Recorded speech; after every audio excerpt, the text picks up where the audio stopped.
patut tahu. Santunilah mereka yang tidak tahu, kerana mereka perlukan orang berilmu yang menegur dengan hikmah. Anda telah membuat pilihan yang tepat untuk menemani pagi anda. Semestinya berinformasi dan menghiburkan. Teruskan mendengar Warna Pagi bersama Pian dan Hazwan. Di IKIM, Inspirasi Inforia Islami. Tidak sempurna iman jika kita tidur dalam kekenyangan, sedang saudara kita menangis kerana kelaparan. Bersama dariku untukmu Islamic Relief Malaysia, kita bantu mereka. Hubungi 0389263434 sekarang. Fikir kemanusiaan, fikir Islamic Relief. Baik, Assalamualaikum warahmatullahi wabarakatuh dan selamat pagi untuk anda yang masih lagi setia bersama kami di IKIM Inspirasi Inforia Islami. Kembali bertemankan Pian dan juga Hazwan untuk Warna Pagi. Dah 8.32 minit pagi di pagi Jumaat ini. Seperti biasa, setiap pagi Jumaat kita ada majlis ilmu yang dinamakan Topik Jumaat. Alhamdulillah, Allah izinkan kita untuk bersama-sama berkumpul walaupun tidak secara fizikal kan, duduk kat masjid, kat surau, tapi di radio pun kita boleh bersama para asatizah. Dan pagi ni Alhamdulillah, tajuk kita pun dahsyat pagi ni, syirik dan khurafat. Ya, betul. Dan ustaz kita yang jauh di mata dekat di hati, katanya setahun tak jumpa. Al-Fadhil Ustaz Hafiz Mansur. Assalamualaikum Ustaz. Assalamualaikum Ustaz. Waalaikumsalam warahmatullahi taala wabarakatuh. Apa khabar Pian dan Hazwan? Baik, Alhamdulillah. Sihat. Ustaz sihat kat sana? Alhamdulillah sihat. Alhamdulillah. Pagi-pagi dengar suara Pian dengan Hazwan lagi ceria insya-Allah. Allah. Kalau nampak mentari, cahaya matahari tu pun kat sebelah Ustaz tu menyinari, menawar Ustaz. Masya-Allah. Okey Ustaz, hari ini kita ada topik syirik dan juga khurafat. Pasti banyak pencerahan dan juga kupasan yang Ustaz nak berikan. Juga mungkin sebagai mukadimah untuk topik Jumaat kita pagi ni Ustaz. Silakan Jom Ustaz. kita cerita. Mukadimah kita Ustaz. Bismillahirrahmanirrahim. Assalamualaikum warahmatullahi taala wabarakatuh. Waalaikumsalam warahmatullahi Alhamdulillahirabbil alamin wassalatu wassalamu ala sayyidina Muhammadin asyrafil mursalin wa ala alihi wa sahbihi ajma'in. Subhanaka la ilma lana illa ma 'allamtana innaka antal alimul hakim. Wala haula wala quwwata illa billahil aliyyil azim. ولا حول ولا قوة إلا بالله العلي العظيم ولا حول ولا قوة إلا بالله العلي العظيم أما بعد. Jadi Alhamdulillah, pertama dan selama marilah kita panjatkan setinggi syukur kehadrat Allah Subhanahu Wa Taala. Kurnia yang Allah Subhanahu Wa Taala berikan dapat sama-sama kita bersiaran pada pagi ini dalam rancangan topik Jumaat dalam majlis ilmu seperti mana yang disebut oleh Pian tadi. Walau di mana kita berada, insya-Allah kita dapat berhubung, kita dapat bersama dalam majlis ilmu. Mudah-mudahan keberkatan kita pada hari Jumaat ini, duduk dalam majlis ilmu, Allah Subhanahu Wa Taala mengampuni dosa-dosa kita dan Allah Subhanahu Wa Taala sentiasa merahmati hidup kita seperti mana yang disebutkan oleh baginda Nabi kita Muhammad sallallahu alaihi wasallam. Semuanya bagi Allah Subhanahu Wa Taala itu ada para malaikatnya yang sentiasa pergi mencari majlis-majlis ilmu, menaungi majlis-majlis ilmu dengan sayap-sayapnya. Lalu para malaikat ini akan berdoa, Allahumma ighfir lahu, Allahumma rahamhu. Ya Allah, ampunkanlah dosa-dosanya, ya Allah, rahmatilah dia. Jadi moga-moga walaupun kita tidak berkumpul dalam majlis ilmu yang sebut tadi secara fizikal, duduk sama-sama, tapi insya-Allah kita duduk macam ini pun moga-moga kita mendapat doa daripada para malaikat, insya-Allah. Insya-Allah. Dan kita teruskan berdoa bersama-sama, moga-moga ujian-ujian yang Allah Subhanahu Wa Taala berikan kepada kita semua di Malaysia maupun di dunia ini diangkat oleh Allah Subhanahu Wa Taala dengan keberkatan bulan Syaban ini dan juga dengan keberkatan untuk kita menghampiri bulan Ramadan Al-Mubarak, insya-Allah. Insya-Allah. Jadi rakan-rakan sedang pendengar Radio IKIM yang dirahmati lagi dikasihi Allah Subhanahu Wa Taala. Tajuk yang kita nak bincangkan pada pagi ini yang diberikan iaitu berkaitan dengan syirik dan khurafat. Bila sebut tentang syirik dan khurafat ni Pian, belum saya nak cerita tentang takrif syirik dan khurafat ni. Mungkin Hazwan pun ingat di awal-awal kita dalam minggu-minggu PKP ni, cerita bab COVID-19 ni, ada juga cerita yang mengarut-ngarut wafat tentang COVID. Betul kan? Keluar macam-macam istilah, macam-macam cerita. macam cerita yang pelik-pelik, yang kita kata yang tak betul lah. Yang bila sebut tentang COVID, corona, dikaitkan ayat Quran 333 lah apa. Yang sampai para asatizah kita terpaksa berceramah pula secara online menerangkan tak ada kaitan pun corona tu dengan ayat apa, ayat 333. Saya pun tak semak hari tu, tapi bila saya tengok Allah, saya kata kenapalah masyarakat kita kan sampai mentakwilkan sampai begitu sekali kan, padahal tak ada kaitan langsung kan. Hanya melihat ayat Quran tu ada perkataan corona, qafronun, padahal bunyi ni pun lain. Ada yang buka muqaddam baca Iqra tu pun ada corona, zamana, sajadah, zamana. jadi macam-macam. Lepas tu ada pula cerita-cerita COVID ni dajjal dan sebagainya. Nak ceritanya apa yang berlaku pada kita ni pun kadang-kadang masyarakat kita macam-macam cerita yang di-create-nya, yang dibuat-buat. Sampaikan dalam musim PKP ni ada seorang sahabat saya ni kan, dia sampai migraine pian. Migraine. Kenapa? Migraine tahap kerisauan dia tu yang melampau-lampau sebab dia baca macam-macam cerita berkenaan COVID dan Dajjal ni. Ya Allah. Sampai dia kata inilah tuntun Dajjal. Jadi sampai dia takut sangat. Adalah seorang akak ni call, dia tanya, Ustaz betul ke macam ni? Saya sampai nak menenangkan dia tentang isu-isu macam ni. Maksudnya masyarakat kita ni, Masya Allah, cerita-cerita dongengan-dongengan ini yang pandai-pandai dia buat-buat ni masih lagi dipercayai dalam masyarakat kita. Itu tentang khurafat COVID dan sebagainya. Jadi saya menyeru kepada sidang pendengar Radio IKIM yang dirahmati lagi dikasihi Allah di luar sana, janganlah kita menyebarkan berita-berita yang tak betul, yang palsu dan sebagainya, ataupun berita-berita yang boleh membuatkan orang panik, orang risau dalam keadaan benda tu tak ada sandaran yang betul. Bukan benda. Okey. Itu sebagai mukadimahnya lah, nak cerita juga tentang COVID ni kan. Sebab ada juga cerita tu. Okey, bila kita sebut tentang cerita tentang khurafat. Cerita tentang khurafat. Terlebih dahulu kita nak tahu tentang apa itu khurafat. Apa itu khurafat. Okey. Kalau kita melihat kepada satu hadis riwayat daripada Imam Ahmad. Hadis ini martabatnya dhaif tetapi disun oleh Imam Ahmad. Okey. Yang mana Imam Ahmad meriwayatkan satu hadis yang mana suatu malam itu Nabi SAW bersama dengan isterinya. Jadi ada isterinya duduk bersama bercerita. Maka salah seorang isterinya itu berkata, ini macam cerita khurafat. Jadi salah seorang isteri kata, ini macam cerita khurafat. Lalu Nabi SAW pun tanya dengan mereka ni, kamu tahu tak apa itu khurafat? Jadi Nabi tanyalah, duk cerita-cerita, Nabi tahu. Nabi tanya dengan orang ni, cerita-cerita buat khurafat ni, kamu tahu tak apa itu khurafat? Siapa itu khurafat? Maka Nabi pun cerita, khurafat ini adalah seorang lelaki. Kita khurafat tu satu istilah. Satu istilah. Tetapi khurafat itu sebenarnya merupakan seorang lelaki yang bernama khurafat. Macam kita latihan, senang cerita. Kita sebut tentang harta korun. Kita nipukan dengan cerita korun yang tenggelam. Jadi bila dah tenggelam tu, kira harta yang jumpa tu harta korun lah. Nak kata banyak sangat harta dia dan disandarkan. Banyak sangat. Ya. Jadi Hazwan, khurafat tu Nabi kata nama seorang lelaki yang berasal daripada Uzrah. Uzrah ni satu tempat ataupun satu kaum daripada Yaman. Jadi Nabi cerita macam tu. Jadi sampai orang cerita tentang ni kisah khurafat. Khurafat tu kisah lelaki tu. Yang macam mana kisah dia? Kisahnya lelaki ini dia telah dicolik oleh jin. Dicolik oleh jin Dia telah dicolik jin dalam tempoh untuk beberapa lama lah. Berapa lama, ada beberapa tahun.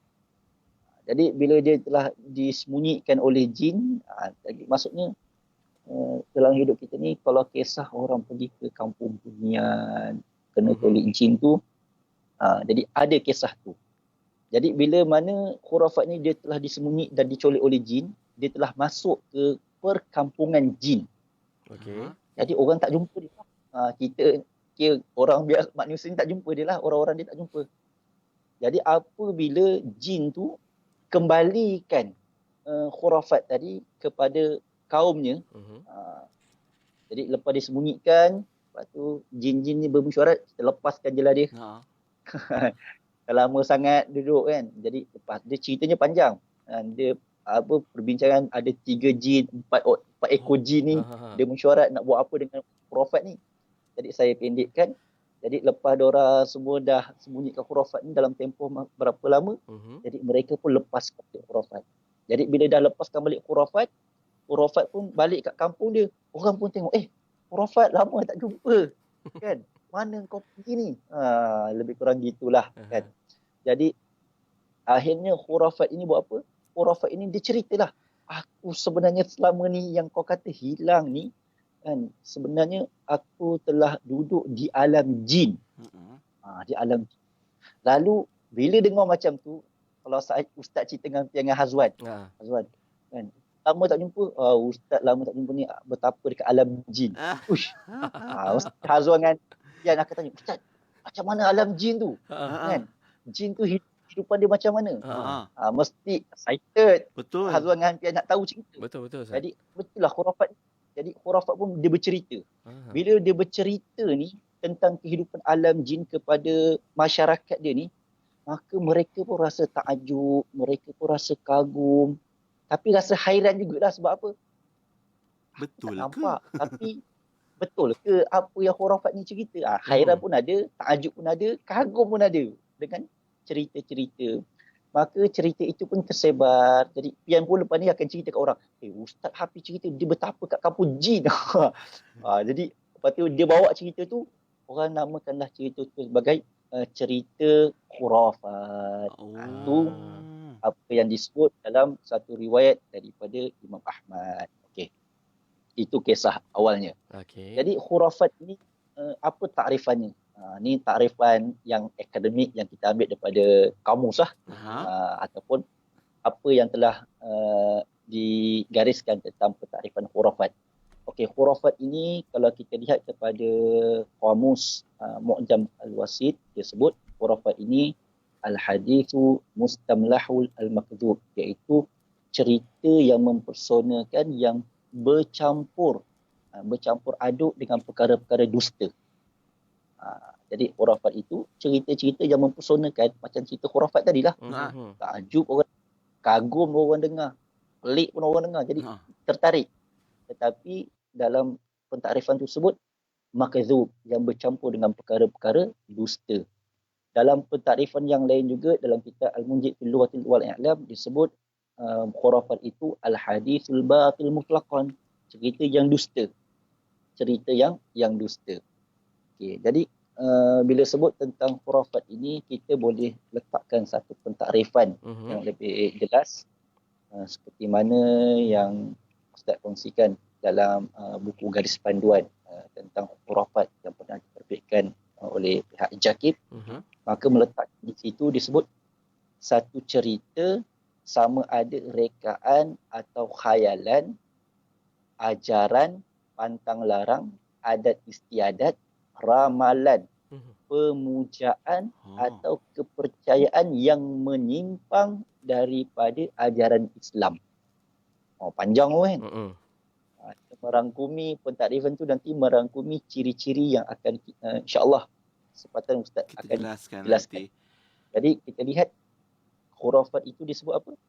Cerita, rekaan, khayalan, macam Ustaz sebut di awal tadi lah, tentang COVID. Orang cerita itu semua rekaan, khayalan, ataupun disebut ajaran pantang larang.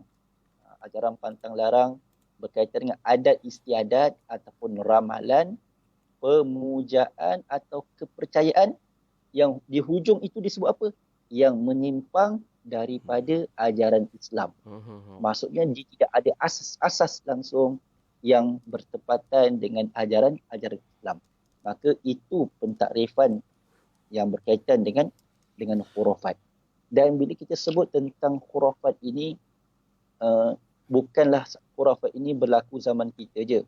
Malah di zaman Nabi SAW pun banyak berlaku kepercayaan khurafat ini ataupun perkara-perkara yang kadang-kadang orang nisbahkan ataupun percaya benda yang tak betul, sehingga dalam satu sabdaan Nabi SAW sebut tiada penularan penyakit, kan? Tiada tiarah, tiada nasib malang pada burung hantu, dan tiada musibah pada bulan Safar. Hadis riwayat Al-Bukhari, hadis terjemah saja, yang mana pada zaman dahulu ada juga masyarakat Arab yang percaya. Kalau mereka Ustaz, pergi ke kita cerita kejap lagi Ustaz. Kita gantung kejap sebab kita nak break kejap je Ustaz. Minta maaf kejap kejap lagi kita nak ceritakan mungkin apa yang berlaku di zaman Nabi sallallahu alaihi wasallam yang mungkin boleh kita kaitkan dengan tajuk kita hari ini, syirik dan khurafat. Bukan apa sebab orang kita kadang-kadang dia isu istilah saja Ustaz, tapi dia punya salah faham tu berpanjangan sampai jadi tajuk filem pun boleh jadi tajuk filem juga. Lepas tu bila cerita tentang bab khurafat, kita ada isu yang mana orang kita ni kalau bab cerita-cerita yang berkaitan dengan khurafat, ramai yang follow, ramai yang dengar. Tapi bila ustaz-ustaz menjelaskan apa itu khurafat, nak bagi ramai follow tu payah Ustaz nanti kita sambung. Okey, baik. Untuk persingan berikutnya bersama Ustaz Hafiz Mansur. Kita nak berehat kejap je, akan kembali untuk sambung topik Jumaat kita hari ini. Ya, untuk anda semua kalau katakan ada sebarang persoalan dan juga perkongsian, anda boleh kongsikannya di WhatsApp kami 0129004004 ataupun menerusi Facebook live kami IKIM FM. Jangan lupa untuk sharekan juga video ini, okey? Rehat 5 minit insya-Allah. Kita kembali selepas ini di Warna Pagi IKIM Inspirasi Inforia Islami. Bismillahirrahmanirrahim. Alhamdulillah bini'matihi tatimmus salihat. Alhamdulillah bini'matihi tatimmus salihat.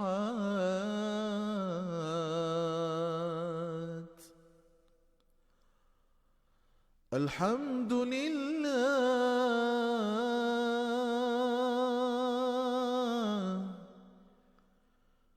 bini'matihi tatimmus salihat.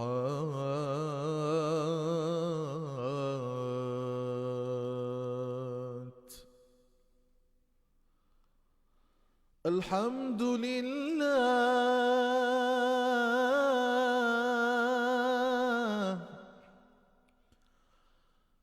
bini'matihi tatimmus salihat.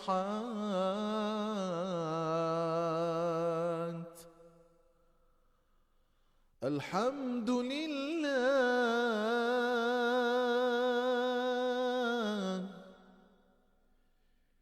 bini'matihi tatimmus salihat.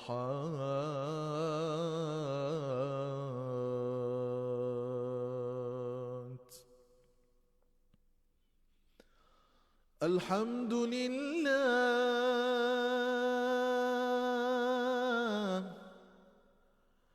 bini'matihi tatimmus salihat.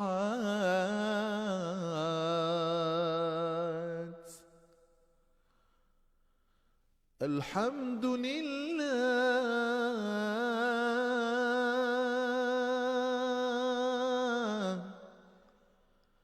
bini'matihi tatimmus salihat.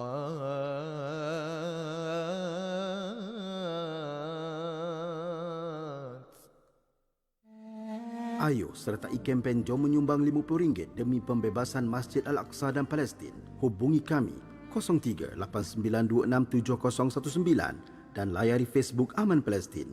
Dengan roh, dengan darah, kami berkorban untukmu ya Aqsa. Al-Fatihah.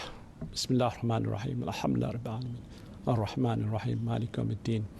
Iyyaka na'budu wa iyyaka nasta'in. Ihdinas siratal mustaqim. Siratal ladzina an'amta 'alaihim ghairil maghdubi 'alaihim waladdallin. Amin. Bismillahirrahmanirrahim. Alhamdulillahi rabbil alamin.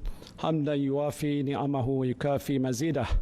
Ya Rabbana lakal hamdu wa lakal syukru kama yanbaghi li jalali wajhika wa azimi sultanik.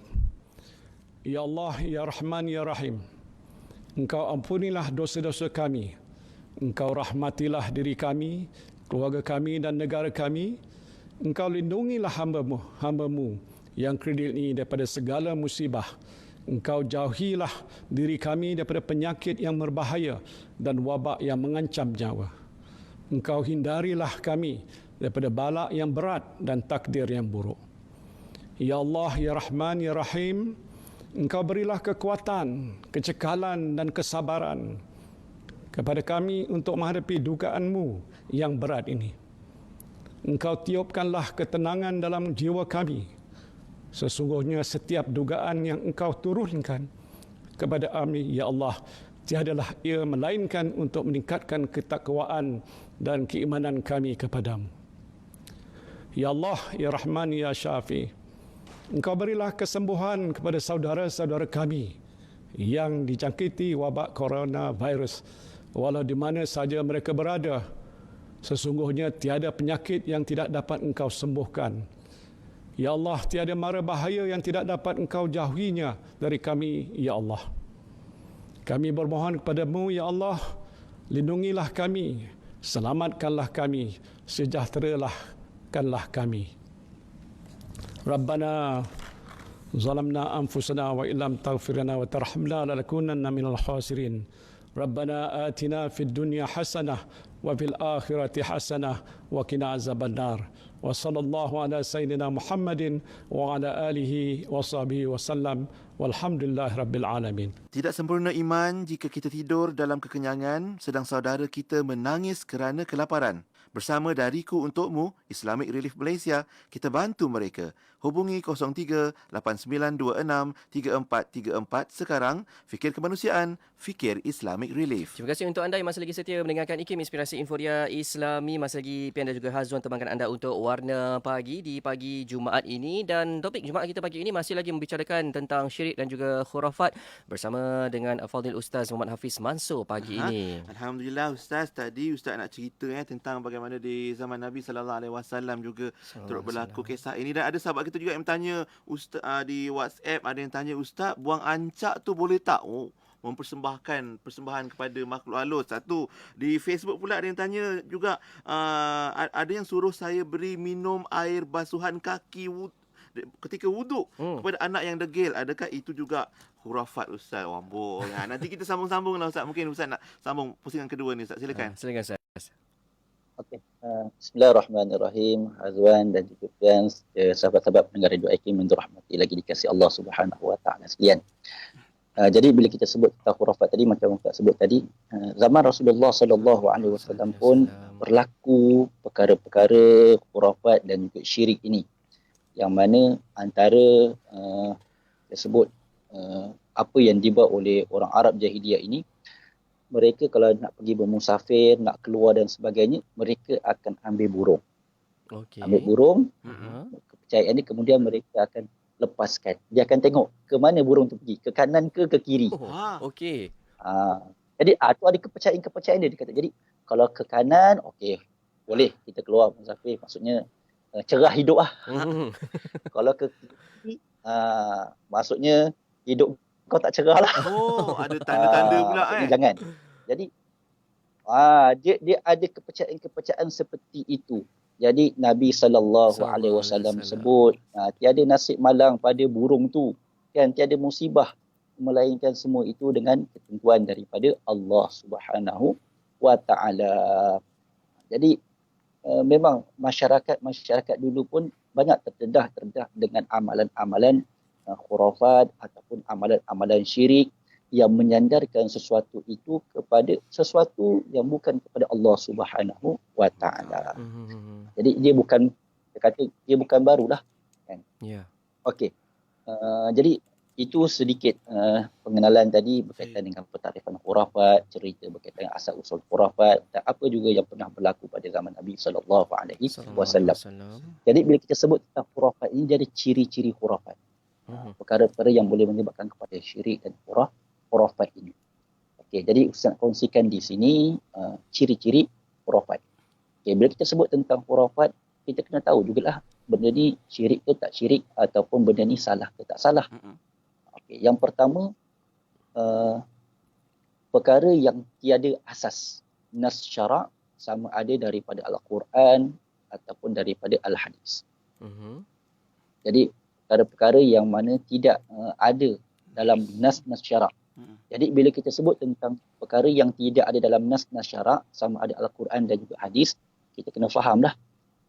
Pertama, rujukan kita mestikah kepada Al-Quran dan Sunnah. Betul. Kemudian kita juga merujuk kepada apa yang dibahaskan oleh para ulama. Jadi adakah perkara-perkara tersebut ada tak asasnya kepada nas Al-Quran dan nas syarak? Kadang-kadang orang tak faham tentang khurafat ini dan sebagainya, sampai kadang-kadang mereka menyamakan dengan ruqyah syariah tu lain. Sebab itu kita membaca ayat suci Al-Quran, kita bersandarkan kepada Al-Quran. Lepas tu ada hadis-hadis Nabi SAW, bagaimana para sahabat pun merawat dengan menggunakan ayat suci Al-Quran. Jadi ada asas syarak, ada asas kepada agama Al-Quran dan Sunnah. Tapi kalau perkara-perkara yang dibuat itu tidak ada kepada asas Al-Quran dan As-Sunnah, maka itu di antara ciri-cirinya. Ciri yang pertama. Okey. Yang kedua, bila kita sebut tentang khurafat ini juga, antara cirinya ia berkaitan dengan cerita-cerita dongengan, khayalan ataupun kepercayaan yang karut. Kepercayaan yang karut yang tidak ada asasnya. Jadi macam kita sebut tadi lah, cerita-cerita COVID ni Dajjal. Wah, kalau COVID Dajjal, Amerika paling banyak dah kena COVID. Kan? Dekat Israel pun dah kena COVID. Habis semua kena. Dia tak kira Islam tak Islam, beriman tak beriman, semua boleh kena semua kena COVID. Jadi kita janganlah bawa satu cerita-cerita yang mengarut-ngarut, dongengan-dongengan yang boleh mendatangkan kebimbangan. Kalau kita rasional, okey lagi. Tapi kalau jenis, sama ada akak makcik-makcik yang kadang-kadang dia fobia dengan benda-benda macam ini, dia jadi satu tekanan kepada dia bila dia membaca. Sampai ketakutan yang berlebihan. Jadi ini perkara yang perlu kita ambil perhatian. Dah lah kena PKP duduk dalam rumah je. Lepas tu datang benda macam ini, jadi kemurungan, kerisauan, bebanan dekat pemikiran dia sampai nak tidur pun fikir.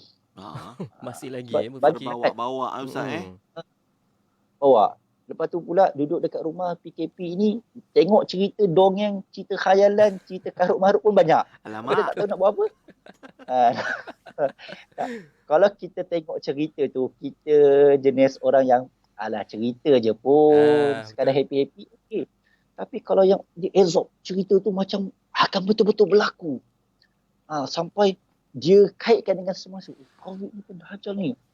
Itulah nanti kadang-kadang datang macam-macam penyakit. Duduk kat rumah jadi kemurungan, jadi ketakutan, datang penyakit. Orang duduk kat rumah boleh makan, relax, tidur, besarkan badan. Dia sampai tak tentu. Tak tentu hala. Ke depan tak kena, ke belakang tak kena, ke dapur tak kena. Sebab apa? Terlalu banyak cerita dongengan. Jadi perkara-perkara ini pun perlu dilihat. Sebab kalau kita tidak tidak kawal kehidupan kita ni, kalau kita dah tahu kita ni jenis orang yang tak boleh nak tengok cerita-cerita macam ni yang menyebabkan sampai kita akan panik, kita akan risau, lebih baik elakkanlah musim-musim PKP ni, nanti akan menambah tekanan. Nanti akan timbul dekat pemikiran kita ni banyak lagi khayalan-khayalan, dongengan-dongengan yang membawa kepada khurafat. Na'udzubillah. Bukan kita sihat, kita sakit. Itu nasihat Ustaz. Jadi itu ciri yang kedua, cerita-cerita dongengan. Dan sedangkan ialah kita tahu macam yang sebut di awal tadi, tajuk filem pun macam-macam. Khurafat pun ada tajuk filem kan. Hantu ni dan sebagainya.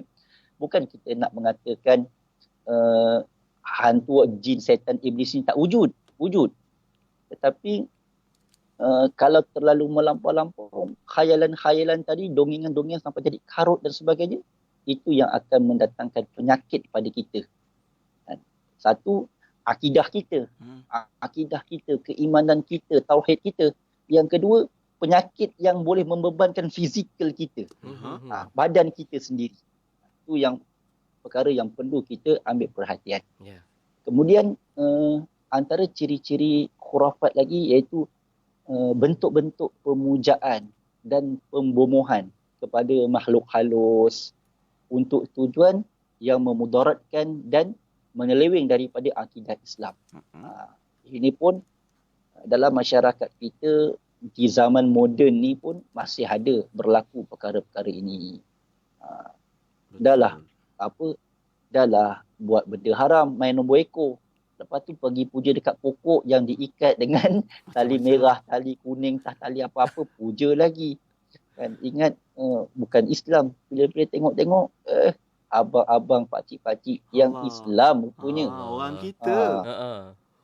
Orang kita.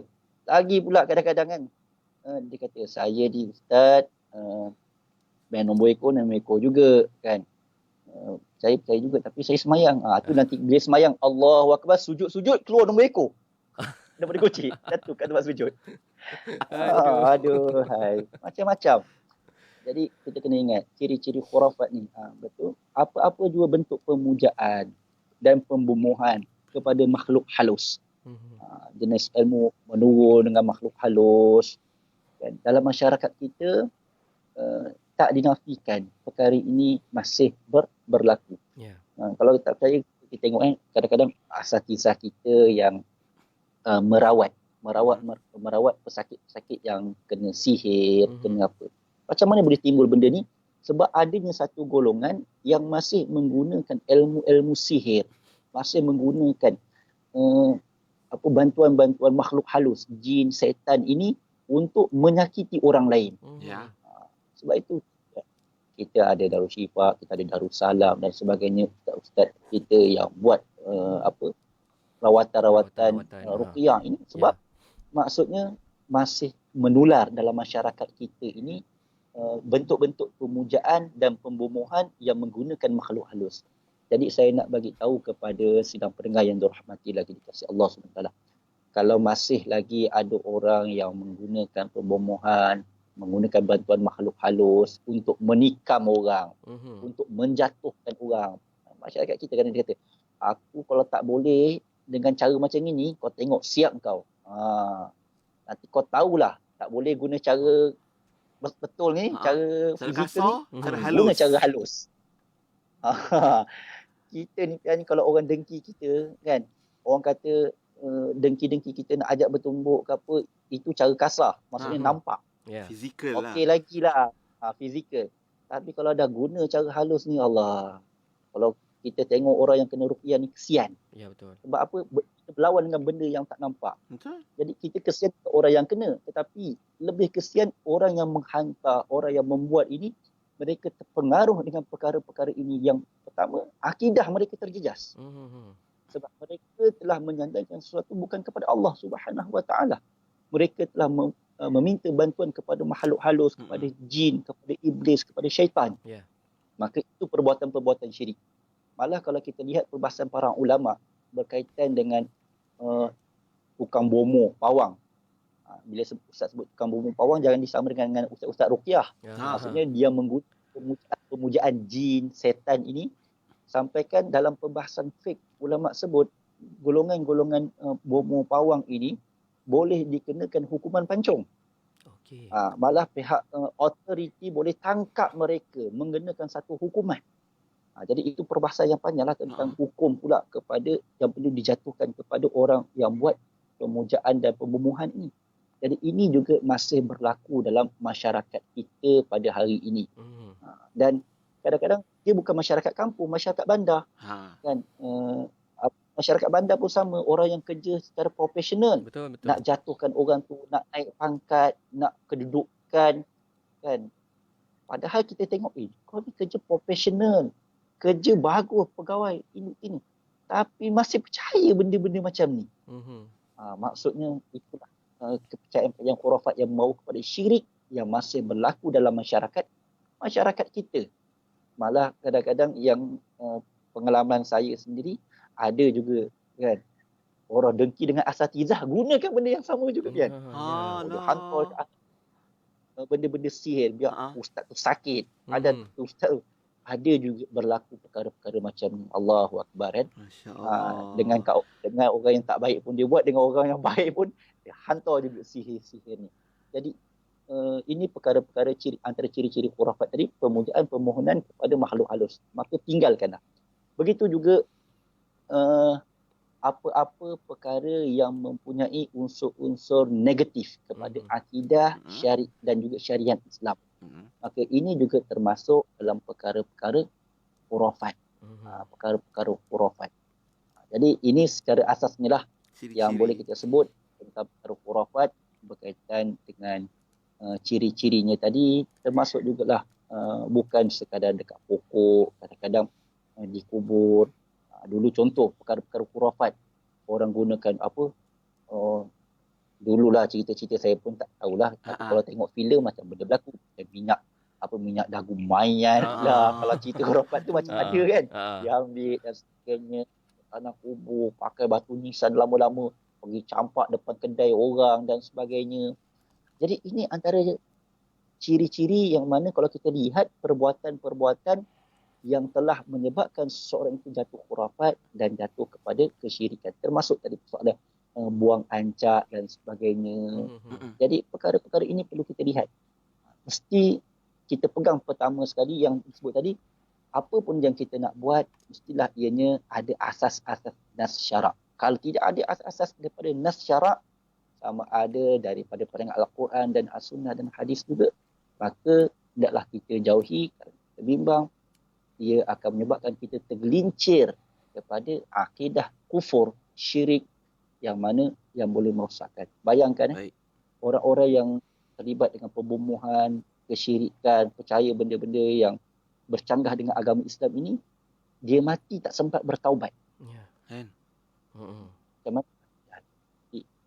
Ini antara ciri-ciri yang mungkin dapat Ustaz ringkaskan dalam siri yang kedua ini untuk dikongsikan. Moga-moga ini beri manfaat. Allah. Baik Ustaz, insya-Allah itu dia ciri-ciri yang Ustaz dah sebutkan tadi. Mungkin ada perkara-perkara ramai yang menyoal macam-macam soalan ni Ustaz. Kalau kita dengar apa yang Ustaz Hafiz Mansur sebutkan tadi, ciri-ciri tu kena pada apa yang kita ragu-ragukan tu, mungkin itu dah menandakan apa yang kita laksanakan tu tidak menepati syariat dan juga takut-takut menjadi sebahagian daripada khurafat. Cuma kadang-kadang Ustaz ada yang dikelirukan dengan kalimat-kalimat ataupun sebutan-sebutan atau seruan-seruan. Sebut ya Allah ya Rahim, engkau pulihkanlah orang ini, tung. Dan mana diselitkan situ juga nama Allah. Mungkin ada juga ayat-ayat yang mungkin potongan ayat yang digunakan untuk satu-satu amalan tertentu yang kita takuti boleh jadi syirik dan khurafat.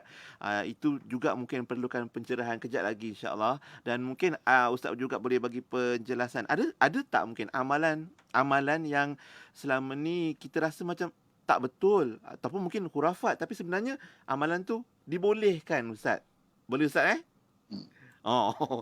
Ustaz angguk tu pun insya-Allah maknanya adalah jawapannya. Nanti kita akan nantikan untuk postingan berikutnya. Sekali lagi kita akan berehat seketika.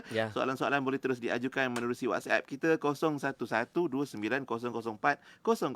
Ya, juga tonton kami secara live di Facebook IKIM FM. Anda boleh ajukan soalan di sana. InsyaAllah pencerahan akan dibawakan oleh Al-Fadhil Ustaz Hafiz Mansur untuk topik jumpaan kita pagi ini, syirik dan khurafat ya. InsyaAllah semuanya di Warna Pagi IKIM Inspirasi Inforia Islami. رضيت بالله ربا وبالإسلام دينا وبمحمد نبيا ورسولا رضيت بالله ربا وبالإسلام دينا وبمحمد نبيا ورسولا رضيت بالله ربا وبالإسلام دينا وبمحمد نبيا ورسولا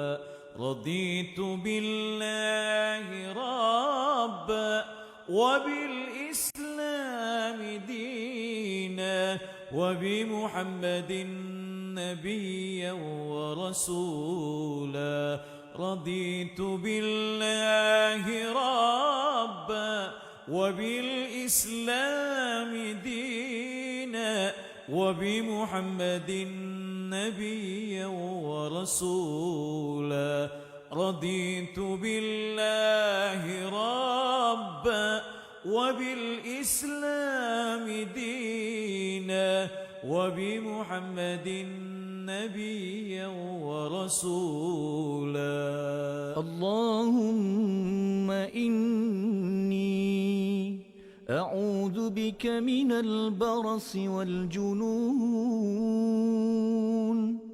والجذام ومن سيء الأسقام اللهم إني أعوذ بك من البرص والجنون والجذام ومن سيء الأسقام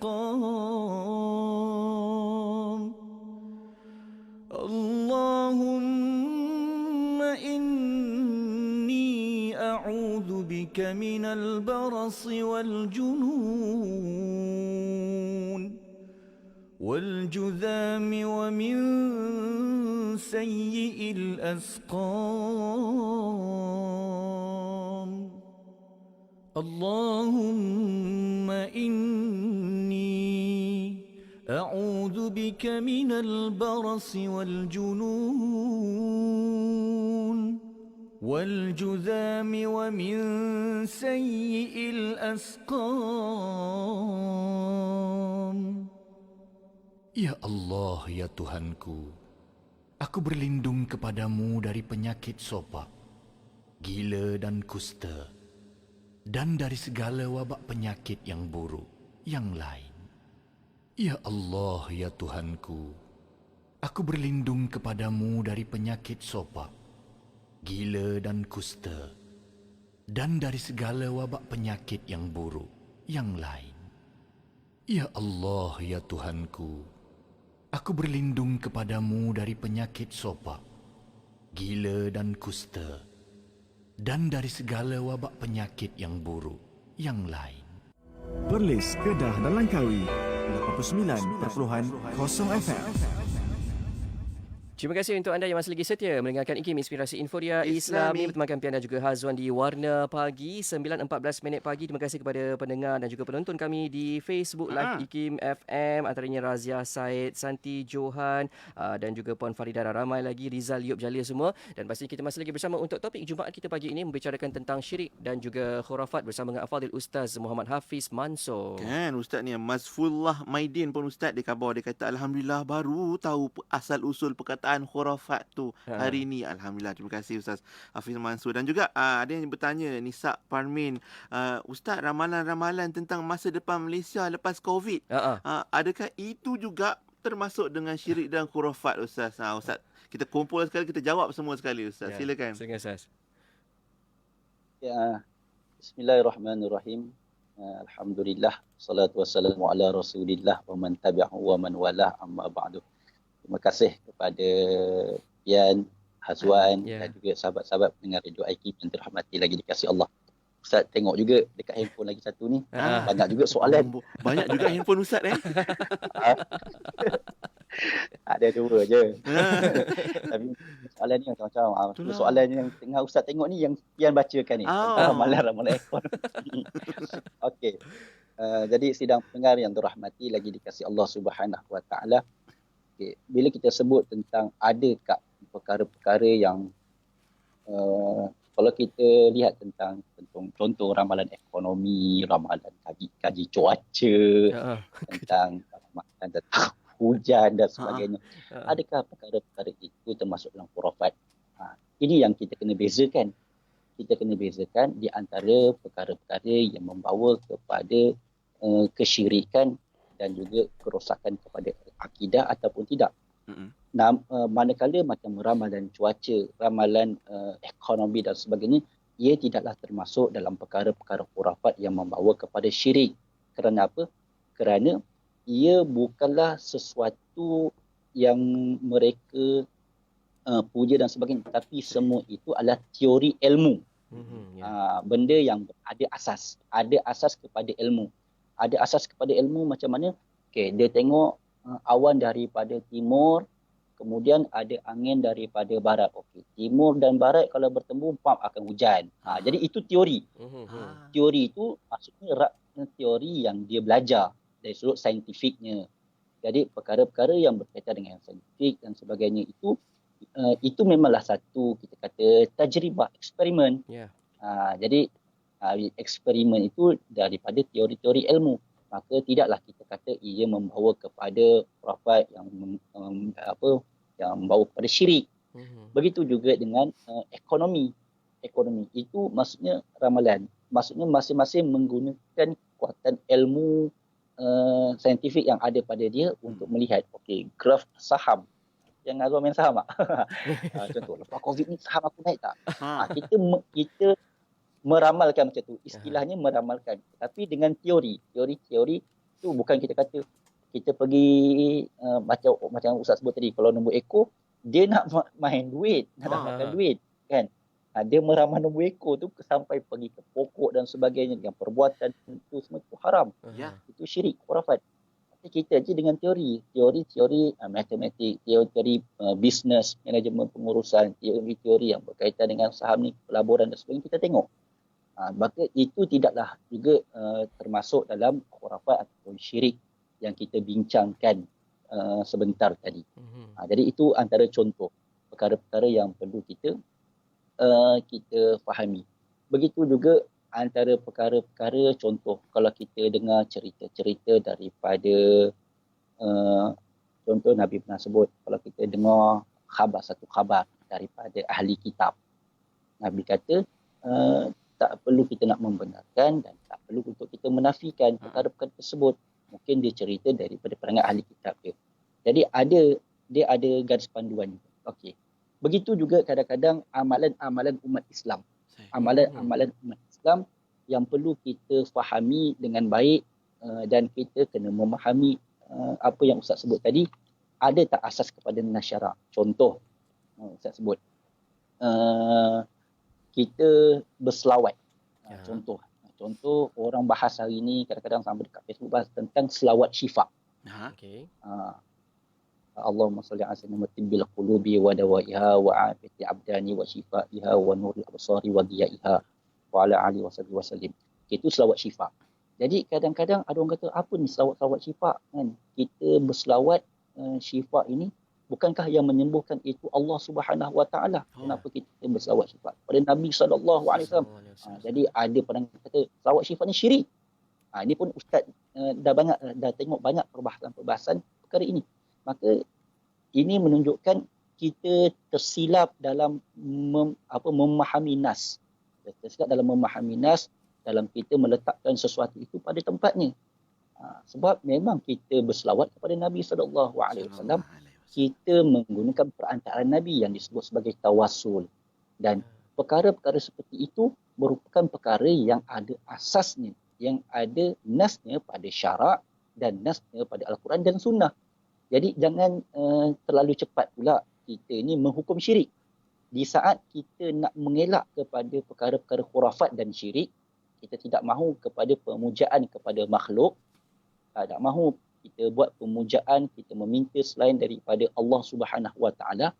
Jangan pula kita ini terlalu gopoh, terlalu cepat pula menghukum syirik kepada sesuatu amalan yang kadang-kadang kita tak jelas perbahasan-perbahasan dari sudut nas-nas syarak. Begitu juga tadi Ustaz sebut selawat syifa. Begitu juga dengan perbahasan tentang tawassul.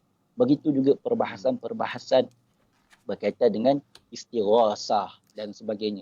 Ini ulama-ulama bukan ulama-ulama kecil yang bahas. Yang bahas tentang tabaruk, barakah, Imam Az-Zahabi ada kitabnya. Kan? Begitu juga berkaitan dengan tawassul. Ini pun ulama-ulama dah bahas. Begitu juga dengan selawat syifa yang pernah dibahaskan oleh almarhum Dr. Wahab Az-Zuhaidi, yang mana setiap mengijazahkan selawat syifa. Tiba-tiba kalau ada orang tak faham, dia kata, selawat syifa ni tak ada, syirik. Sebab apa? Sebab kita berdoa kepada Nabi. Kita bukan berdoa kepada Nabi, kita berdoa kepada Allah. Hakikatnya kepada Allah, tetapi perantaraan. Jadi di sini pun Ustaz nak kongsikan di akhir-akhir ini supaya jangan pula kita ini di saat kita memang nak mencegah kesyirikan, menghukum syirik kepada perkara yang syirik, jangan sampai terlajak. Terbabas. Terbabas pula mensyirikkan benda yang tak syirik. Kan? Itu pun salah, hukum dia berdosa. Kan? Berdosa juga. Sedangkan perkara itu dibenarkan oleh syarak. Contoh yang baru-baru ni lah, saya tak payah sebut apa-apa kes. Contohnya orang pergi ziarah kubur. Okey. Kita tak boleh cepat menghukum syirik. Okey, memang betul. Kalau pergi macam Ustaz sebut tadi, antara ciri-ciri khurafat dan syirik. Kalau kita pergi kubur, ada orang pergi kubur, dia pergi pemujaan. Puja tu kan, pergi puja, nak buat minyak dagu, nak ambil tanah kubur, nak kenakan orang, nak buat sihir, ambil batu nisan kubur pula, nak pergi buat sihir dan sebagainya. Itu memang haram. Dan perkara itu khurafat.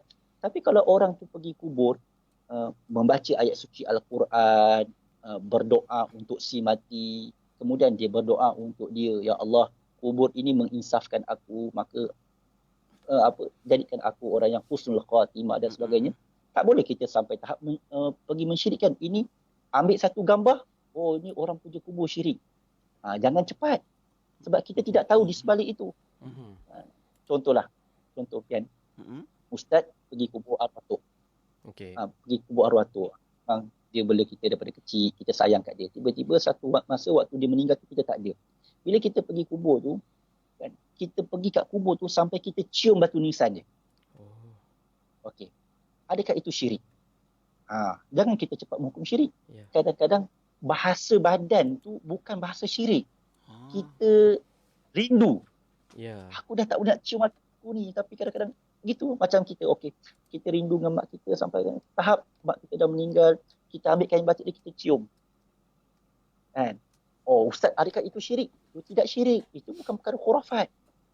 Itu namanya bahasa-bahasa rindu. Jadi, kadang-kadang perkara ini ada batasan dia. Jangan kita betul nak mengelakkan diri kita daripada khurafat dan syirik, tapi jangan sampai juga kita tidak memahami nas-nas syarak, kita mempermudah-mudah mensyirik dan juga menyesatkan orang dalam perkara-perkara ibadat juga.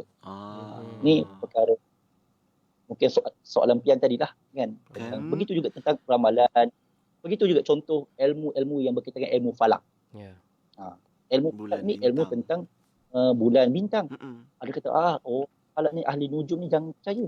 Tapi kita lupa dalam Al-Quran sebut wabi najmihum yahtadun. Bintang-bintang yahtadun, ada petunjuk.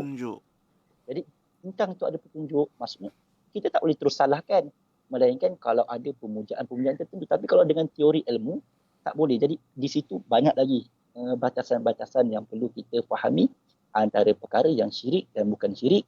Dan kadang-kadang dekat tengah-tengah tu ada remang-remang yang kita tak tahu syirik tak syirik. Maka jangan mudah, tetapi pergilah bertanya dengan ahlinya. InsyaAllah kita akan dapat penjelasan, pencerahan yang lebih baik. InsyaAllah. Jangan tanya ahlil nujum. Nanti lain jawapannya Ustaz kan. Pak Belalang jawabnya. Kan? Betul bila Ustaz sebut tadi tentang ada some grey area. Maknanya yang itu antara syirik ataupun teori yang mana kita kena dapatkan ilmu sebaiknya Ustaz untuk dapat pencerahan Ustaz. Ada juga satu soalan di WhatsApp sahabat kita bertanya. Ni tentang musim-musim COVID ni kan. Kak Siti tanya, Ustaz macam mana pula ada yang suruh letak kunyit, halia, daun semambu dalam rumah, depan rumah. Oh semua letak kononnya boleh mengelakkan datangnya kuman. Lepas tu dengan diselit pula dia kata, tapi kita kena ikhtiar doa pada Allah Taala untuk menyembuhkan. Macam mana tu Ustaz? Situasi tu. Situasi macam inilah kadang-kadang. Sebab tu siap. Okey. Bila kita sebut tentang ilmu ni, benda tu betul lah tadi dah sebut tentang ikhtiar. Kita doa pada Allah Subhanahu Wa Taala. Jadi tapi ikhtiar yang kita buat tu, kita kena tahulah ikhtiar itu ikhtiar yang bersifat dongengan ataupun ikhtiar yang betul-betul telah ada kajian dia. Okey, contoh mudah. Nak bagi contoh. Rumah Pian ke rumah tu ada kucing. Orang kata kalau tak nak kucing ada, letak air sirap yang air warna merah tu kan. Ustaz. Kadang-kadang petua orang. Okey. Ini pun benda-benda yang kadang-kadang ada dalam grey area. Untuk kata, tak mengarut lah benda ni. Okey, benda ni kena eksperimen lah. Betul ke kucing takut dengan air sirap tu? Ah. Tengok, tu grey area. Okey. Jadi benda tu perlu diuji lah. Perlu Aha. diuji. Kalau benda tu jelas tak ada apa-apa dari sudut saintifik dan sebagainya, kita tak bolehlah bersandarkan perkara itu. Lepas tu kita nak kata, tak, ini kepercayaan aku. Sedangkan benda tu memang telah diuji, tidak ada apa-apa. Jadi benda-benda macam tu yang grey area ni, kena kita lebih mendalam sikit kajiannya dan kita bertanya dengan ahlinya. Fa'halu ahli zikri in kuntum la ta'lamun. Masya Allah. Kan sebab tu para doktor pun dalam perubatan selalu disebut kalau tidak dibuktikan secara clinically proven, dan kita tak dapat nak pastikan satu-satu ubatan ataupun apa-apa alternatif tu berkesan atau tidak, Ustaz. Itu dalam perubatan, apatah lagi dalam isu-isu melibatkan akidah kita nak tolak jauh-jauh perkara syirik dan khurafat, Ustaz. Baik, Ustaz. Ya, di hujung-hujung ni Ustaz, mungkin ada juga satu soalan yang kita boleh beri pencerahan tentang soalan daripada Nur Amal di Facebook ni.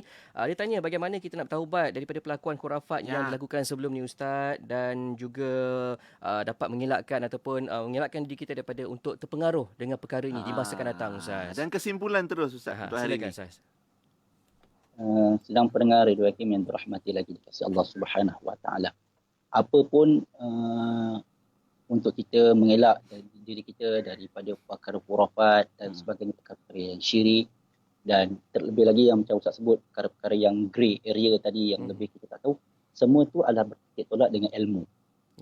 Dengan ilmu. Maka kita kena belajar.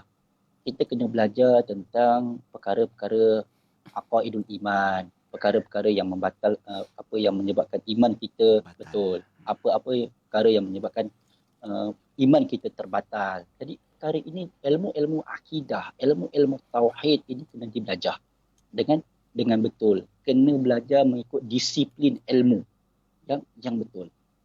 Perkara ini yang akan melepaskan kita daripada kepercayaan khurafat. Sebab kita ada satu garis panduan. Ada kalau tidak ada ilmu, kita dengar-dengar masalah. Itu yang pertama. Yang kedua, bagi mereka yang dah pernah mungkin terlibat dengan perkara-perkara ini, bertaubat. Bila sebut tentang taubat ni, yang pertama tadi, tinggalkanlah perbuatan-perbuatan itu. Tinggalkan perbuatan itu, kemudian banyakkanlah kita beristighfar kepada Allah Subhanahu Wa Taala. Dan seandainya perbuatan yang kita buat tadi perkara khurafat, contoh sihir dan sebagainya, ada terkait dengan orang yang kita buat, yang kita tuju, pergilah minta maaf selagi mana hayat dikandung badan. Sebab ini perkara-perkara yang akan dipertanggungjawabkan oleh Allah Subhanahu Wa Taala dalam hidup kita nanti. Jadi itulah yang sedikit kesimpulan daripada Ustaz. Moga-moga kita terjauh daripada perkara-perkara yang tidak baik, termasuklah perkara-perkara khurafat, cerita-cerita, tahayul, dongengan dan sebagainya. Hentikanlah dalam perkara ini dalam masyarakat kita. Asbab dosa-dosa ini pun menjadi asbab Allah uji kita juga. Ya, betul. Nak dosa yang banyak. Ya. Jadi teruskan kita berdoa ikhtiar kepada Allah Subhanahu Wa Taala dan buatlah perkara-perkara yang tidak menyalahi nas syarak. Dan kalau tak tahu, bertanya. Jangan buat dulu baru tanya. Tanya dulu baru buat. Itu tips dia. Wallahu a'lam bissawab. Yang penting kena bertanya pada mereka yang pakar, Ustaz, Ahlinya. Okey, baik, Ustaz. InsyaAllah, Ustaz, terima kasih banyak-banyak Fadil Ustaz Muhammad Hafiz Mansur atas perkongsian topik Jumaat hari ini, Ustaz. Kita pun kalau ikut hari ini, kita ada lebih kurang 6 hari lagi, Ustaz, sebelum tibanya Ramadan. Ustaz, mungkin ada nasihat sikit dan pesanan untuk sahabat pendengar IKIM, Ustaz. Okey, buat sahabat-sahabat pendengar Radio IKIM yang dirahmati lagi dikasihi Allah, saya doakan moga-moga sempat sampai ke Ramadan yang akan datang ini, dan moga-moga kita tergolong dalam golongan yang diampunkan oleh Allah Subhanahu Wa Taala dalam kita masuk ke fasal Ramadan, dan moga-moga kita mendapat maghfirah, rahmah dan maghfirah minan nar daripada Allah Subhanahu Wa Taala. Teruskan sebelum Ramadan ini belajar cari ilmu berkaitan dengan hukum hakam puasa, dan teruskan untuk kita memperbanyak istighfar dan bertaubat kepada Allah Subhanahu Wa Taala. InsyaAllah. Baik, Ramadan mubarak. Amin Allah akram. Terima kasih, Ustaz. Jumpa lagi nanti insya-Allah, bila agaknya dapat jumpa tu kita datang konti nanti insya-Allah, Ustaz, ya. InsyaAllah. Baik, assalamualaikum, Ustaz. Waalaikumsalam warahmatullahi wabarakatuh. Alhamdulillah, itu dia Al-Fadhil Ustaz Muhammad Hafiz Mansur untuk topik Jumaat kita hari ini. Kita doakan juga para asatizah kita insya-Allah sentiasa dilindungi Allah Subhanahu Wa Taala, diberi kekuatan untuk terus berdakwah dan kita dapat memanfaatkan ilmu yang mereka sampaikan insya-Allah. InsyaAllah. Terima kasih pada anda yang terus setia menonton topik Jumaat dan juga mendengar di radio. Dan jangan lupa untuk anda boleh sharekan juga video ini supaya kita dapat kongsikan sama-sama manfaatnya ya. Tonton lagi dan lagi. Ulangan topik Jumaat hari Ahad nanti insya-Allah. Berehat seketika bersama Rabbani dan Amy Search dengan lagu Mentari Merah di Ufuk Timur. Hanya di Warna Pagi, IKIM Inspirasi Euphoria Islami.